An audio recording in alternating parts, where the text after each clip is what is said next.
نمیدونم این یعنی چی الان کار کسه این چی هست الان چی داره ثابت میکنی کسخل شدی با 40 سال سن.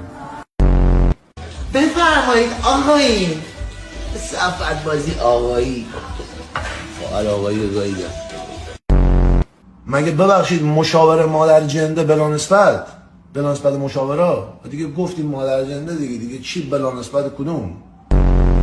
اون دکل بره تو کون من اگه من دیگه بذارم کلار داری حاج آقا بوز کوهی باشه بچه ترکمنم و حواست باشه شخبارك انا ورك كنم بارا امریکا و سلام علیکم دهنم گایده. امروزم نمیخوام باشگاه برم با بدنم لج کردم آره میخوام زودتر بمیرم بدنم اینا دوباره نمیرم امروزم که کس خواهرش ول کن بابا.